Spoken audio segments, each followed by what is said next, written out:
I'd like to call the meeting to order. Start with the Pledge of Allegiance.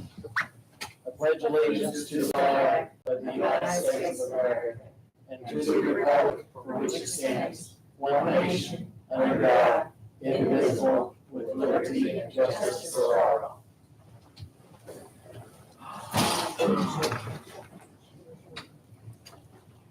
First item we have is approval of the agenda. Is there any additions, corrections, changes? I think Steve had one little addition with the church at Learfall for the picnic, close the road. Is that right, Steve? Yeah. Okay, so let's just add that in at B under 6. That'll just be for that afternoon, correct? Just for that afternoon, correct? Yeah. Anything else?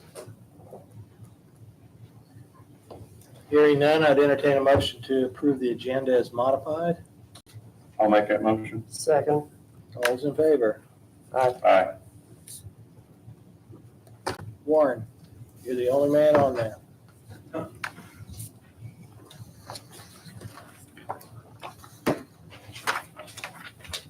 Well, I got something I want to give everybody. And then we'll go from there.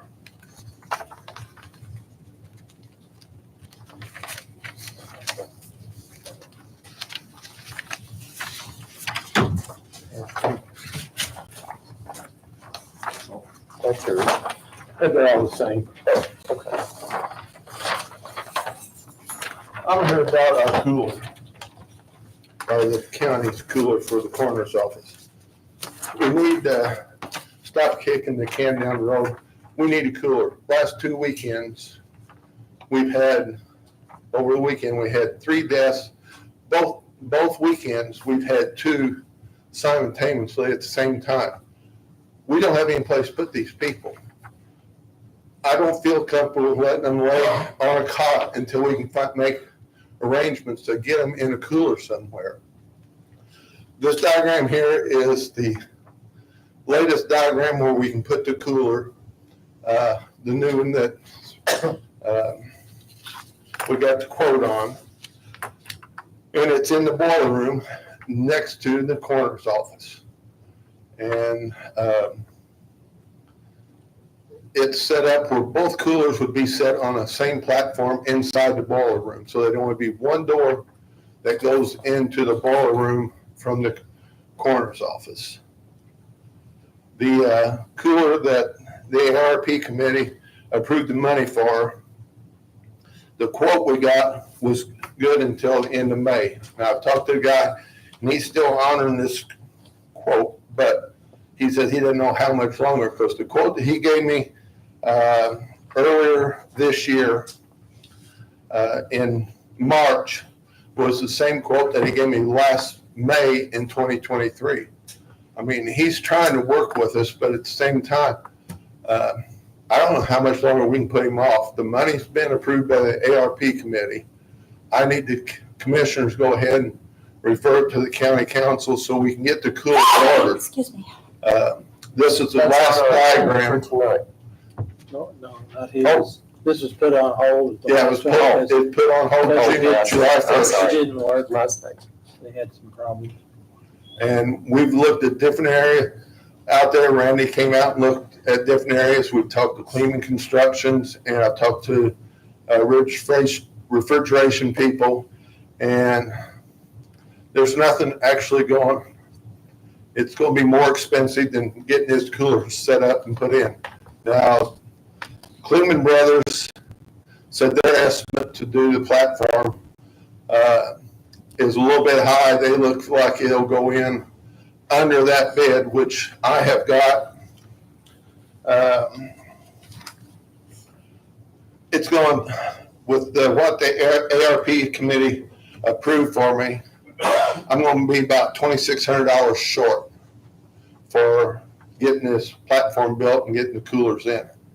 But since the building belongs to the county, and my understanding the county commissioner's in charge of building and maintaining it, I was hoping maybe that the commissioners would go ahead and help take care of whatever costs need to be to get this other cooler, because there's no reason we should have to leave people lay on gurneys until we can find some place to put them.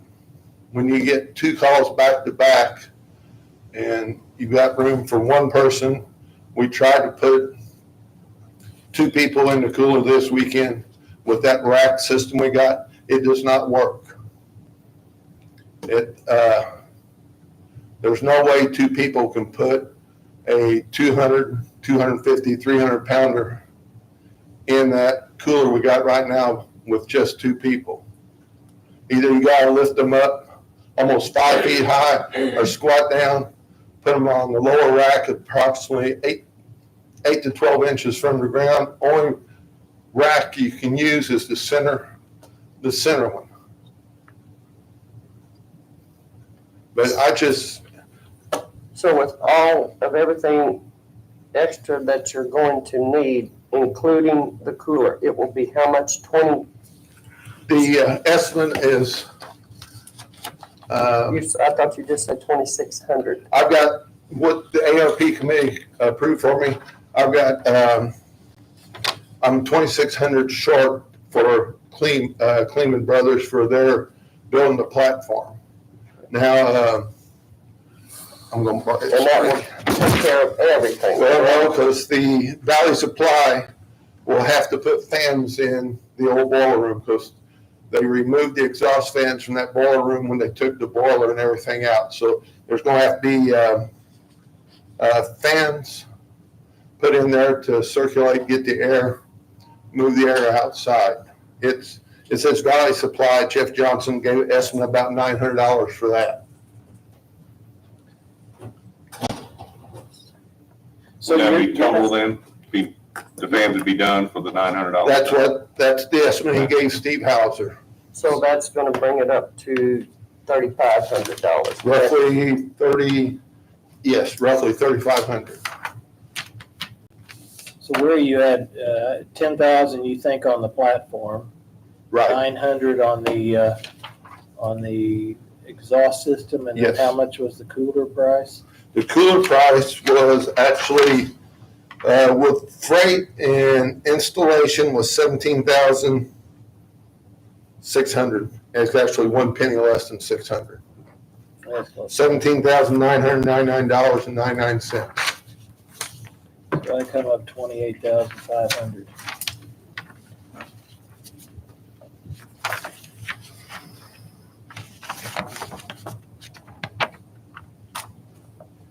And I think ARP we awarded 25, yes. Mhm. If, Hey, Randy, what options do we have to pull from to finish this job? I mean, this is really important. I think it's a lot better spot what you came this time than last time. I didn't agree with that. I think it looks better too, because he's got it all into the one room. He has Yeah. access to his mhm. existing Yes. facility instead of having them scattered, because he talked about taking it over to the bullet range and that. I'm thinking, this is much better to have it All centralized. I mean, it makes sense, because I know nobody here wants me or the coroner's office to have to leave somebody lay on a gurney until we can find some place to put them. With No. this, And that's not good for the families. No, I mean, I had family. So, I had families out the office over the weekend, wanting to see their loved ones. And we need to have some place so we can get them and get the bodies cooled until a decision is made on where they're going, what funeral home, if they're going to be going to the donors network, or cremation. So, You said the gentleman is working with you to hold the cooler. Okay, yes, once this gets approved and everything, can he go ahead and deliver the cooler?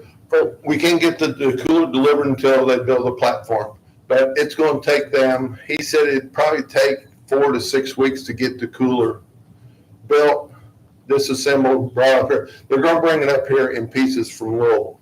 Okay, It's going to be, that's where the company is.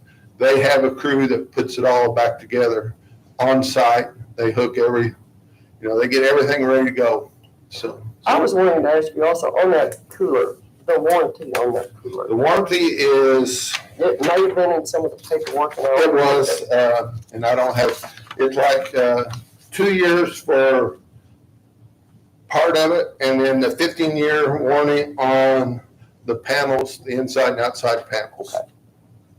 Okay. So you're looking at around basically $3,500 that you're needing to Yes. complete the whole project. So Warren, you're putting a fan in, or are you taking a fresh air intake from somewhere? They're gonna put 2 fans, and they'll have one to pull air into that boiler room, and then another fan to pull it out, A return. to get it, Circulator. yeah. There's, Just so you're not exhausting conditioned air out. right, there's actually 3 openings in the wall in that boiler room right now. Okay. So that will cut down on the cost of putting the fans in. Are you redoing your lift? No, they're gonna leave the lift alone, because the lift, Cleveland Brothers looked at it, and if they try to move that beam, nobody was aware of it, but they put that beam in. That beam is holding up the roof. That's The ceiling. They're up that beam, because they said when they put it in, they had raised roof 3 to 4 inches, put that beam in to hold, because the roof was starting to sag. It's a So- support beam. He said that beam has to stay there. And Randy, you asked about funding. We have some funds in the budget set aside. I can't remember how much.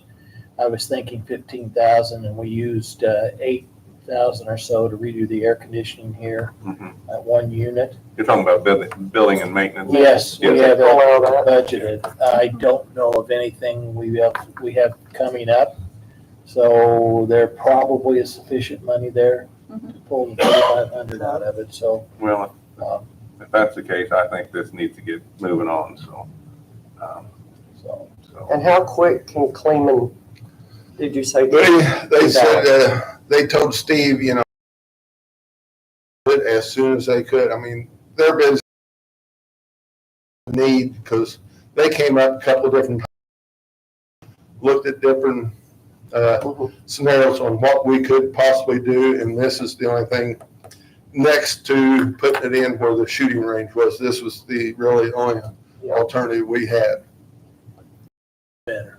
Oh, I love it. Yeah, I mean, Shooting, you're going across that big open room, Mhm. back and forth. and this way we've got access to both coolers, and It connects to your Yeah, office. the 10 by 10 cooler, I was in one just like we got a bids on Sunday afternoon at Dale, Indiana, at Fuller Funeral Home.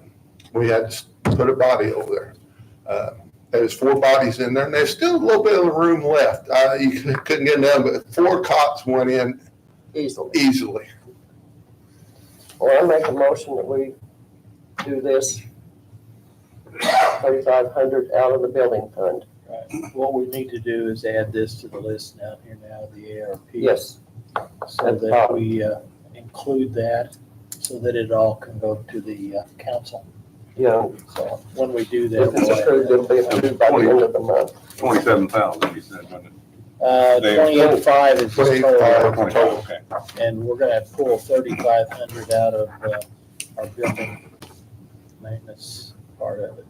So It was 25,000 that was approved for the. Yes. it was Yeah. ARP money. I'll second that motion of Becky's. We have a motion and a second to approve 3,500 to be pulled out of the building maintenance fund of the commissioners. All those in favor? Aye.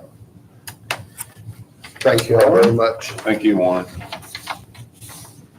Next thing up, we have the minutes from 7/1/2024. I'll make a motion to accept. I'll second that motion. We have a motion and a second to accept the minutes as presented. All those in favor? Aye. Next item up is True Roll contract proposal. That was included in our information. And Lisa, are you going to? Is Chris going to do it? Who's going to? I'll talk about True Roll.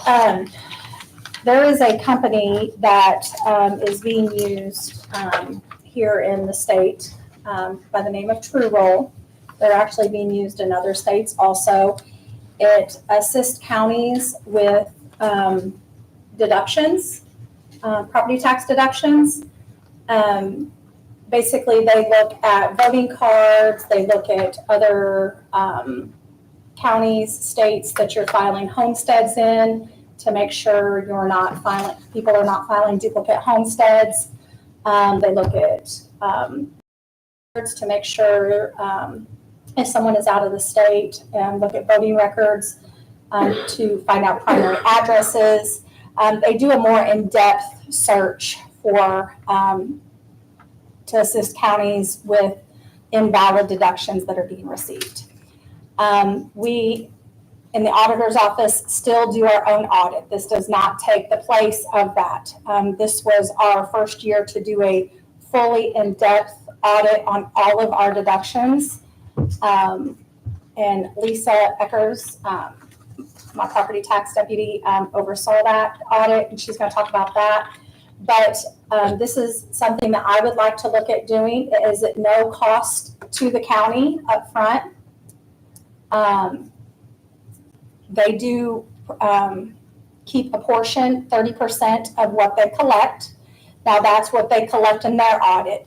If it has nothing to do with the findings that we find in our audit. So this is just extra money that would be brought in from the county on searches that are kind of outside of the county level for homestead deductions. So that's something I'm looking to do. I know we are doing as in-depth an audit on our homestead deductions as we can at the county level, but this is just an opportunity. I've reached out to other counties that are using this, and they're seeing a large result of income from this. Like I said, it's at no cost. There's no upfront cost to the county. So if they don't find anything for us, they don't get anything. But whatever they do find for us, they keep 30%. But I do want Lisa to kind of explain a little bit about the work she's been doing this year on our homestead audit and our deduction audits. I have one quick question. Yes. There was two offerings in there. One was like $11,000, and that was to have access to their database. Yes. Is that what it does? Then how would that work with the? We would have to do, You would have to put do all the in, work. but you don't know the process Correct. actually would follow. And then if they did the full service, then they did everything. But if I read correctly, your office would still be required to do the filings because they probably legally can't. Correct. So you'd still have to Have someone, involvement yes. with that. Correct. And then I'm thinking, am I correct also that 10% penalty can be applied to anybody that incorrectly claimed a homestead credit? And then we can go back a number of years 3 years. also. Was it 3 years? 3 years. Yep. And About 3 collect years. that same Yes. fee, so. Yes. This, real quick, this kind of reminds me of a little bit of the service that the treasurer uses with their unpaid tax bills and whatnot, to where, you know, if they don't collect anything for them, you know, for us, then they don't get paid. It is a plus. There's no upfront service. Most people are going with that rather than the $11,000 to have access to their data. You could pay $11,000 and have access to their data, and then you have to do all the research. We don't have enough time and knowledge to do all that, and it take excessive training of learning their database and learning all that. So I was proposing more to go with the second option, to where they do all the work. It doesn't cost us anything up front. Whatever they find us, they get 30%. Like I said, it will all be done after we do our full audit. It will not take place of the audit that we do at the county level, which I'll go ahead and instead of asking Lisa. Is that okay? But you're gonna do, in other words, you're gonna get the low hanging fruit. Yes. So we do, at the first of the year, we do an audit. Mhm. We're looking at the deductions. We're looking at your homestead deduction. We're looking at the disability deduction because that is income-based. The over 65 deduction because that also is income-based. The first of the we have sent out 322 letters to either verify income for the disability or over 65. And at the 322 also included homesteads. Some of these were for homesteads and over 65 to verify that information. Of those 322 letters, they have until December 31st to respond. There's an IC code. It's IC code 6-131-15-12.1 that states they have to be given a written letter stating that we intend to remove this, and they have the chance to come in and provide the information to keep the deduction. And I got till the end of the year. They've got till the end of the year to do that. So we have a file that has a lot of files in it and a lot of letters, and people have not responded. And then again, we've had people who have responded. What is your, is there a big response back? It's been kind of slow, pretty slow. I think people, basically no response by the end of the year means those deductions are coming off, which will increase the tax. Then will you try to collect 2 years back? I don't think that is our intention, but that would be I a question I for was the just auditor. going with this year forward Yes. on these. Because I we mean, had a that- lot of, the yeah. difference between somebody with a homestead credit on a moderate priced home, it could be the property taxes could be $1,000 to $1,500 cheaper. Simply because you get the homestead, you get the supplement, then you're in the 1% category versus 2%. And Right. so it could be a substantial amount of money. And if we would go back, it's 10% penalty, 1% goes to the state, the other 9% we keep. Yeah. So, And they're going by just what records that we have, or do they start digging? is this deeper? true roll or? True roll or us. True roll. True roll digs, like they're digging into every state's voting records. They're gonna look at where you've lived. They're gonna pull so much. They're Yeah, but so I mean much on more information. properties. Correct. They would, Yes, okay. yes. It's gonna be a more in-depth search. So in essence, if I'm understanding, if you identify somebody that was mistakenly given the homestead credit, True Roll could essentially come in and charge them for 2 years back and collect 30% of whatever They cannot come back. Anything that we identify as ineligible, that is off the table for them. We've already identified it. If anything that we've already identified, they can't bill us for. They cannot receive any kind of payment. They're only gonna bill or receive 30%. So if I'm understanding correctly, then if your office catches them, they're only going to be off for the coming year. Whereas if True Roll catches them, they're going to get 3 years. They could, Probably. yes, yes. Because they're going to be looking for revenue. Yes. They're not going to give them a break, so. Correct. Yep. So Rebecca, to finish your question, of the 322 letters, 20 verifications were received back. I'm just stating that- curious. Yeah, stating we had 37 deductions removed, and this could have been a homestead and, again, an over 65 or whatever. We had some of those. And we had four of them who changed the deduction from a disability, which is $12,480. They no longer qualified for that income limit, but they did qualify for the over 65, which was a $14,000 deduction, so it was a better for them. So we always offer, if they weren't available for the disability, are you eligible for the over 65? So that was the first review, and again, we're waiting until the end of the year to take a lot of homesteads off. Okay. The second review, we pulled a report from our software provider, Lao, to look for ineligible homesteads. And this are potential ineligible homesteads, okay? Mhm. So out of 199 parcels that were on this report, we identified 56, and this is manually going through files and everything. 56 letters were sent as potential ineligible homesteads. We've received a portion of these letters back. Some are definitely ineligible, and there are some that are eligible. There's circumstances where just by looking at it, you can't tell that it was an eligible homestead. You had to dig further, which is going to be the same instance with True Roll. They'll identify, correct me if I'm wrong, Chris, they'll identify ineligible homesteads. It's still our work to prove whether it was ineligible or if it wasn't. But they have more sources that they can pull from. That could add up to a lot of money. Yes, I've seen counties like receiving in the $60,000 and $80,000 themselves. That's after the 30%.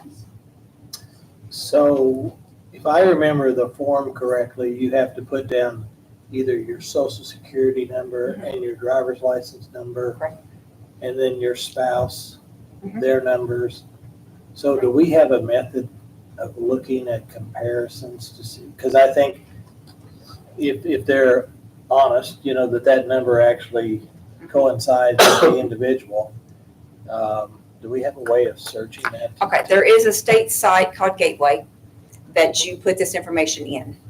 Whenever somebody applies for a homestead, you go in there, you verify that they are not currently receiving a homestead in the state of Indiana. Based upon one of Based those upon- numbers? Based upon one of those numbers, you put their name in and they starts asking first of all for their social security number, the last 5. If it shows that there is a homestead in another county in the state of Indiana, we then notify that county to see if they do have that homestead or they just failed to vacate it. If they did fail to vacate, then they'll do that, and then we put our information into that website for the state. But this only went back, I'm not sure when this started because I don't know how far back it goes. That all of our data is has been uploaded. It's being, yes, as we're Being, it's getting, not yes. that. As but I we're can't- getting it, yeah. As we're doing getting these it, I can't corrections. tell you that older homesteads are in there. But that's something to look at, definitely. That's probably where, you know, if something's been done without these numbers attached to it. Yep. That's your checks and balance back and forth to make sure that you're getting an honest Yeah. report. Where are they located out of, Chris? Do you know? Truro. Gosh, I've had so many conference calls with them, I don't even. Let's see. Lisa, do you remember? I want to say it was Texas. I was Yeah, I'm thinking thinking that it's was. Texas. Yeah. But I don't remember. That's the wrong thing. I mean, that's okay. I was just. Yeah, I'm pretty sure they're out of I think so, Texas. And there are currently 10 counties in the state of Indiana who are using their service. They're new to the state of Indiana, but it's showing success for the counties that are using it. So there's a lot of counties that are. They anticipate on board. 20, don't they, by the end of the Yeah. year? They anticipate 20. 20. But you wouldn't even involve them until you're done with your audits. Right, So yes. we have some time. Is there any other? Well, this is about the time they would start, because we've, in a sense, identified all the ones that we can. This is actually a perfect time for them to start in August, September, start digging in where they can have numbers for us by October, November, to where we can do these notifications because for this to affect 24, pay 25, we have to have all these notifications out with an ample time for them to reply by December 31st. So this is actually the time correct me if I'm wrong, we are finished with our portion There's of the still, notifications. there's still a little bit more to a little go. bit more, but nothing. Yeah. We're at the. What you have to upload. We're going back and doing a second of our first review here. We're going back and doing a Triple second check. checking Yeah. a lot. Right, but they need that uploaded so that they can return that report back to us. And then again, we are going to be doing research here too to say, for instance, it might be in a property of mine in my husband's name, but my mother has a life estate. She is eligible for a homestead, but they're not going to see, the owners are going to be me and my husband, not my mother. So there's reasons why there's a homestead on there that aren't readily available. A lot But of that time has and to be research. recorded. And, right. And that would be most Yeah. likely for us to physically look and see what it is. Okay. Any other questions? What do you think? I don't know that I want to make a decision tonight, and I want to think about this. I don't know who else, is there any other competitors to these guys? Not right now. I haven't heard of any. And who do you upload to the, Gateway. Gateway? And they do a search, and is that something open to like the public, or is that behind the wall and only like county officials have access to it? Though that I don't know. I'm not sure on that one. We do have a password to get into Yeah, it. I know we have a password to get into it, but I don't know if that's on the public side or not. Yeah, I'm just curious. We'll find out. Would it be okay if we gave it a couple weeks to our next meeting Next to meeting, make a decision? Absolutely. So we can table this? And any questions you have, I know he Yeah. sent the proposal and all, the information, I sent the email to you guys. Yeah, I got it all here. Feel free to email him back, on that, and if you don't care, just copy me on any questions you have, or if you prefer for me to ask them and get them to you. But, I mean, rather than you put me in the middle, if you guys want to, just go ahead and email him your questions, and if you don't mind, copy me on it, and where we can make a decision, because I would like to, get this moving in August, September, where we can have ample time to do our research. Because there is, after they get us the information, it is going to take time for us to look into a lot of this stuff, and for it to benefit us for 24, pay 25. We need to get these notifications out, I would say, at the absolute latest, the end of November, 1st of December, to give them. So do you have a statutory requirement for notice, like 30 days or something like that? I don't know if the IC code says that, but I just don't want to wait till the very end and While you Christmas have time. that there, Lisa, what's that code again? That code is 6- this is where the letter has to be sent, 6-131-15-12.1. Okay. And how it is basically if that homestead is on the property as of January 1st, okay, it can remain on that property until the end of the year because it was there on January 1st. Okay. Okay, so that's why they have until January or December 31st to reply to these letters. All right, I make a motion we table this until our next meeting, which is in 2 weeks. I'll second that motion. We have a motion to table this proposal pending further review. All those in favor? Aye. Next item up is health claims in the amount of $19,603.54. Make a motion. I'll second that. Motion and a second. All those in favor? Aye. Next item up is the payroll for 7/16/2024 in the amount of $181,375.76. I'll make a motion to approve. Second motion and a second. All those in favor? Aye. Is the payroll withholdings for the same pay period, 7/16/2024, in the amount of $38,755.38. I'll make a motion. I'll second that. Motion and a second. All those in favor? Aye. Last item we have here, 7/16/2024, accounts payable claim docket, $885,994.32. And I asked Chris earlier, part of that is the settlement, a little over 500,000 of that. So it's not as though we spent a bunch of money, it's just she's distributing it from the tax revenue, so. I'll make a motion for the $885,994.3. How about the 990? I'll second that We motion. have a motion and a second. All those in favor? Aye. Steve, you're up on the water lines.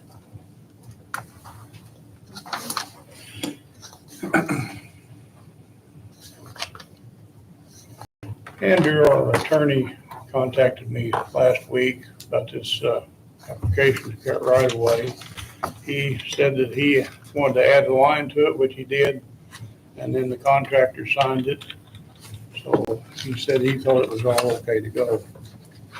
I'd like to And ask. this is not actually, are we granting them an easement? Or, I can't remember. I read his, No, well, no. He said we've never done an easement never done an easement. ever on And he said, wasn't it if we granted an easement, it would open the doors for, if we done another water line. We're just allowing them to come in there, but then they're taking on the responsibility in the Right. event the line fails, that they'll repair the road. Mhm. My understanding. Yeah. Any comments, consideration? We did what we needed to do. Yeah, I mean, it's a plus, hopefully put some houses in and Put some houses take some water in, across the maybe road. people tap into the water and, Yeah. it's a good thing. Yeah. Water's getting to be a real big commodity. I'd entertain a motion to approve the water line as on 237 as presented by Steve. I'll second. How about first? Well, yeah. Whatever. Becky made it first, I made it second, so how's that? I thought you, I didn't make a motion, I was just making a He mistake. was asking. We have a first and a second, all those in favor? Aye. Okay. Next thing is your church, Steve, out there, you want to close the road? Yeah, Lafayette Street in Leopold, they would like to close it on the 28th for the church picnic up there. It's something they do every year. Just right in front of the church, in front of the house there by it. I'll make a motion to approve. I'll second. We have a motion and a second to close the roads down for what, probably 6-8 hours? Something like Yeah, that. every day, maybe all, I don't know how Is that long. where they're gonna cook the chicken? For the chicken. No, they could get in the basement, I think. We have a motion and a second. All those in favor of allowing the closure of the road at Leopold? Aye. All right. They're actually having chicken and dumplings this year too. Yeah, was there two places for which sign? It's got two locations for commissioners. Just that second page. Just that second page. Thank you. Thank you, Steve. Next item up is the Perry County Convention and Visitor Tourism Letters of Interest. I spent a little time on this, the way, I think I forwarded to you, the way our old ordinance, which was drafted in 1995, and current, I think it was 2017 or 18, they changed it, the state did.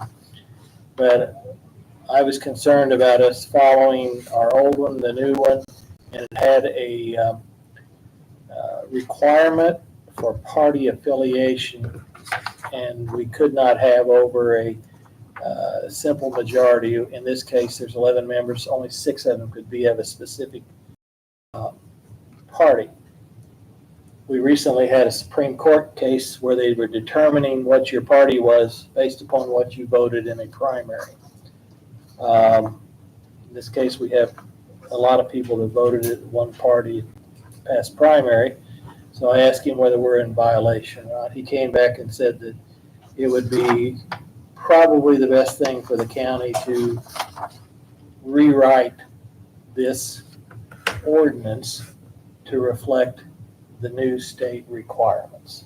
So I think that's something we probably want to look at to see what we're doing. But he was said we could go ahead and appoint somebody without that concern about party affiliation. We'll send this to Andrew and the ordinance that we have now.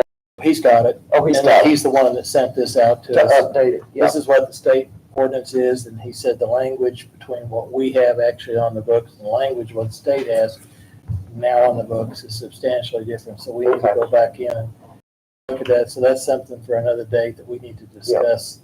But the peculiarities of what we're doing. last ordinance was in 1995, correct? When the Yeah, definitely. innkeeper's tax was actually It definitely in needs updated. place, was 1995, which is almost 30 years ago. Yep, it definitely needs to be updated.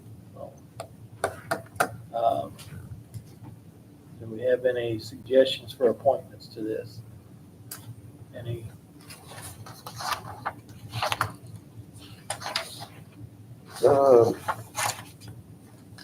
There was a letter from Harry Stiles. He lives in Derby. He owns the Derby market. And he's very, very active in the Derby community. Well, all the community up there.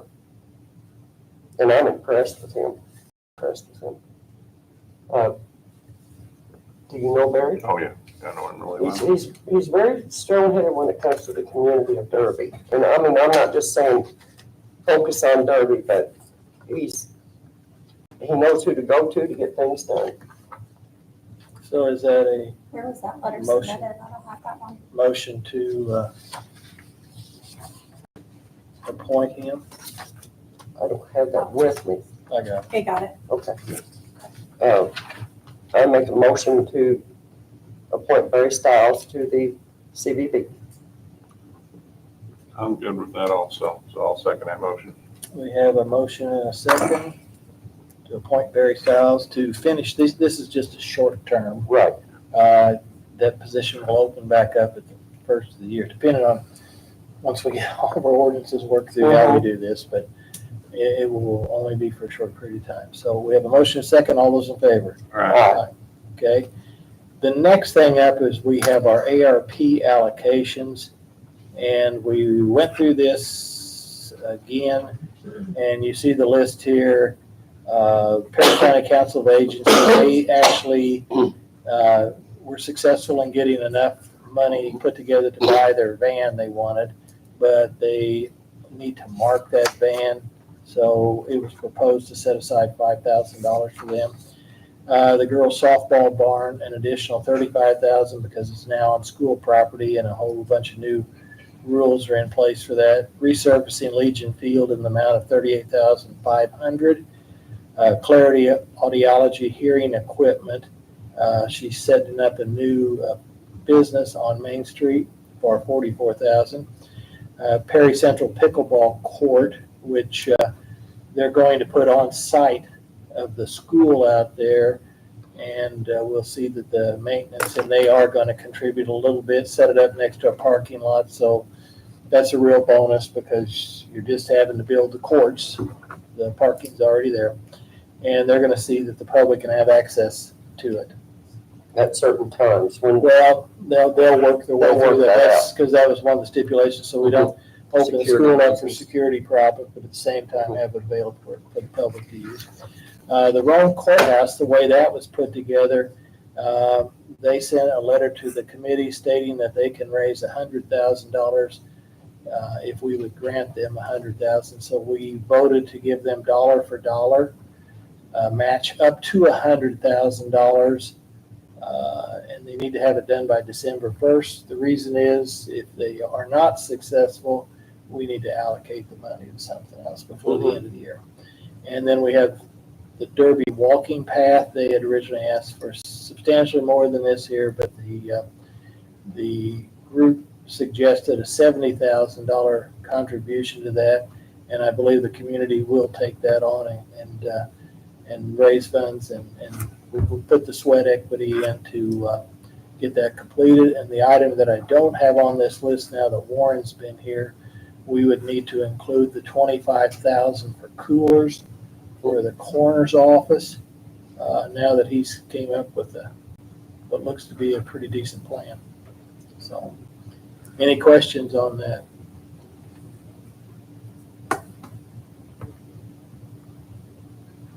And we are going to pull an additional $3,500 for Warren's. Yeah, that's outside of this For the plan, ARP okay. location. So. Yeah, but that's not coming out of ARP. Yep. I'll make a motion to approve the ARP We have a motion. applications. Do we have a second? I'll second. All right, and then these will be sent on to the council for their approval before the funds are actually in place. So, all those in favor? Aye. Okay. Last item is our meeting coming up Monday. Before we're done this evening, I just wanted to say a couple things, and I'm not going to spend a lot of time on it. There's been a lot of talk among the community about solid waste. Solid waste is governed by a board of 7 people. Whereas the 3 of us are on that board, we're 3 of the 7. The commissioners are not the one that makes the decisions on that board. We're a participant in those decisions.